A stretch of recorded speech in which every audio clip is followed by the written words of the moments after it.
주인공아, 세사 탐착 그만하고 참귀심 일으켜서 한층 염불로 또한가. 자길 소년이나 오늘 백발이라니 두렵구나. 아침 나절 무병타가 저녁 나절 못 따가서 손발 접고 죽는 인생 눈앞에 타다하다.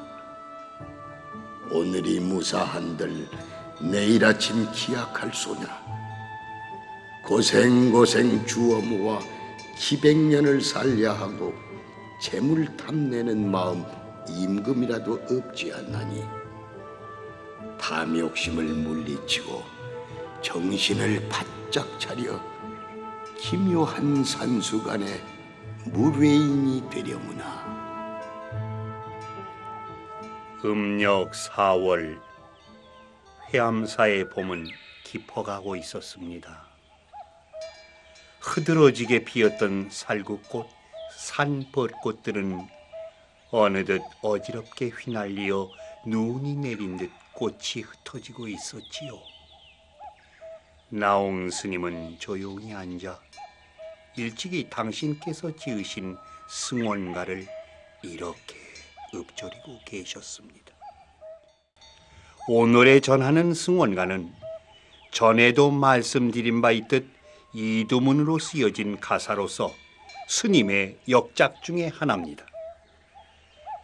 곁에서 스님의 읊조리는 소리를 듣고 있다가 뜰에 나온 명신의 마음은 서글프기 짝이 없었습니다.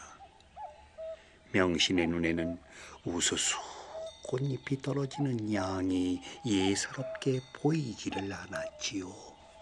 큰 스님께서 이상하시오.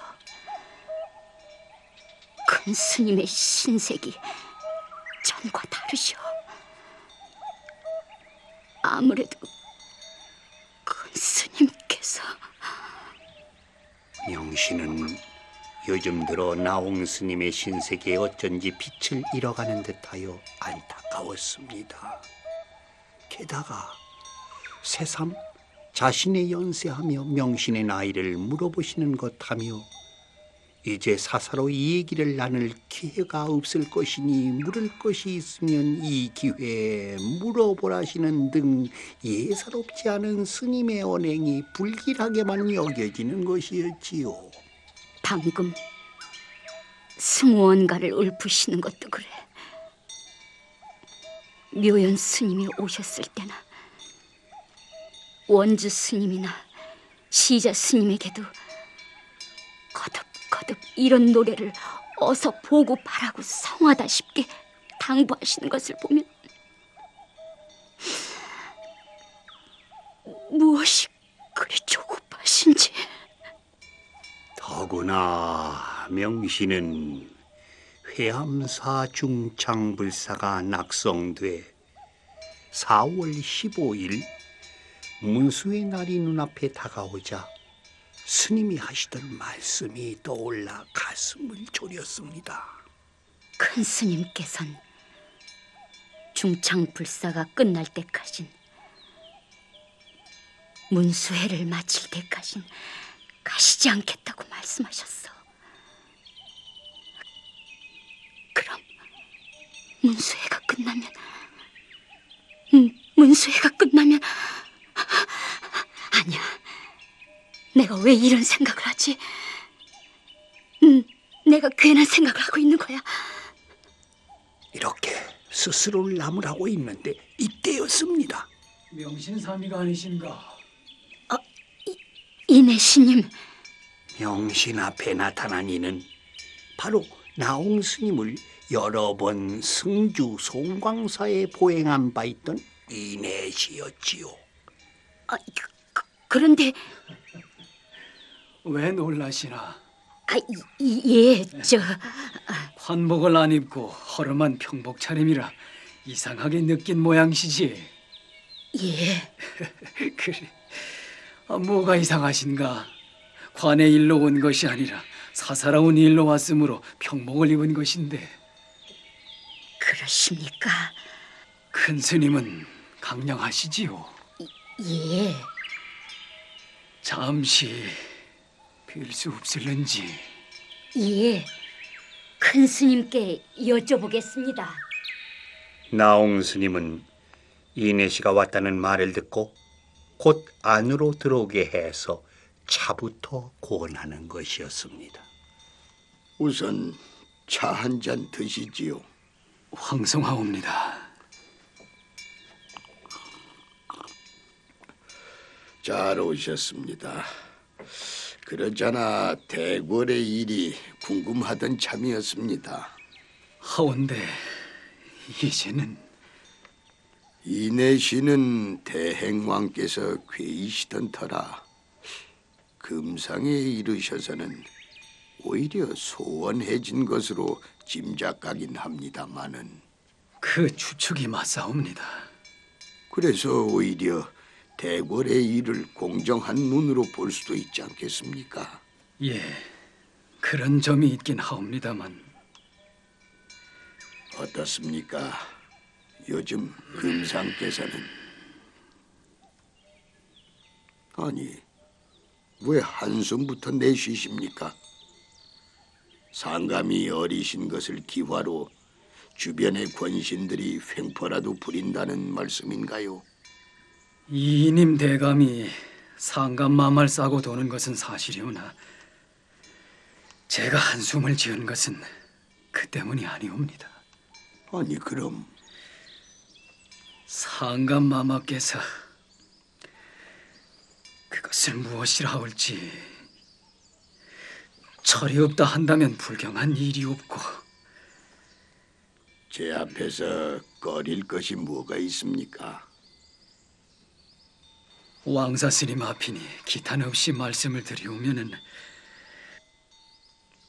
말씀하십시오. 상감마마께서는 좌우 분별을 아직 못하시는 듯하옵고 숨어 뒤에서 조정하는 아부배들이 있는 듯하옵니다. 지난해 겨울에 좌정원 김자수를 내친 일만 해도 뜻있는 이들을 한탄하게 하고도 남았사옵니다. 좌정원이면 임금을 간하는 간관이 아닙니까? 예, 간관을 유배시켰단 말입니까? 목숨을 부지한 것만도 다행이지요. 아니 무슨 죄가 그리도 중하기에 외적이 김해부를 침범하여 백성을 죽이고 노략질하며 관사를 불살랐다 하더이다. 저런요. 우리 쪽에서는 아무 대항도 안 했다는 건가요? 도순무사 조민수가 적과 싸웠으나 패전하고 대구 현에서도 또 싸웠으나 패전하는 바람에 죽은 군사가 매우 많았다 하더이다. 저런요. 그런 얼마 후 외적이 이번엔 김해로부터 황산강을 거슬러 올라 밀성을 침범하려 하므로 조민수가 이번에는 맞아 쳐서 적 수십급을 베었다 하더이다. 다행이군요. 그런데 이 소식을 들으신 상감마마께서 중사를 보내어 옷과 술과 말을 주니 조민수가 살해하는 글호를 올렸사온데 어쨌다는 건가요? 상감마마께서는 다시 좌정원 김자수에게 회답하는 교서를 지으라고 하셨다 하더이다. 아니 또 무슨 교서를? 이에 김자수도 그것이 지나침을 아는지라 사양하여 아뢰기를 민수가 한 도의 군사를 거느리고서 김해 대구 싸움에서 비겁하고 나약하여 패전하고 많은 군사들이 죽었으니 밀성의 조그만 승전을 가지고는 공의 죄를 가리지 못하는데 옷, 술, 말 외 상을 준 것이 이미 과하거늘 또 무슨 회답하는 교서입니까? 또 교서는 공덕을 기록하는 것인데 이제 민수가 기록할 만한 공이 없으니 명을 받들지 못하겠나이다. 저런요. 그랬더니 상감이 진노해서 유배를 시켰다는 말씀인가요? 유배시키기 전에 순군옥에 가두어 국문케 하니 김자수가 호소하기를 선왕이 간관을 둔 것은 임금의 잘못을 시정하려 함이오. 그러므로 옛날부터 왕의 말이 옳지 않을 때에는 간관이 다투는 것이 아니겠소 했다 하더이다. 말씀인즉은 옳은 말이 아닙니까? 예, 그래서 상감은 그 말을 듣고 어찌하셨다는 건가요? 그런 보고를 들으시고는 오히려 더 진노하셔서 엄하게 다스리라 하셨사온데 김송명 장군이 태후마마께 아뢰어서 태후마마께서 상감마마를 다 이르시기를 내가 늙어서 일을 경험한 것이 많은데 간관을 때리고 욕배는 것은 듣지 못하였소. 만일 그렇게 한다면 사람들이 모두 입을 막을 것이니 나라 일은 장차 날마다 어긋날 것이요. 이러시고서야 곤장을 면하고 귀향을 가게 되었다 하더이다. 상벌이 공평하지 못하고 언로를 막았다면 그건 그러하옵니다. 그래서 감히 말씀드리는 것이온데 왕사 스님, 말씀하시지요. 상감마마께서 그렇듯 갈피를 못 잡으시고 심성이 포악한 면이 있사온데 이혹 이번 문수회에 어떤 심경의 변화를 일으켜 범난이라도 일어나지 않을까 심히 우려되옵니다. 이 말을 듣고 있던 명신은 걱정이 아닐 수가 없었지요.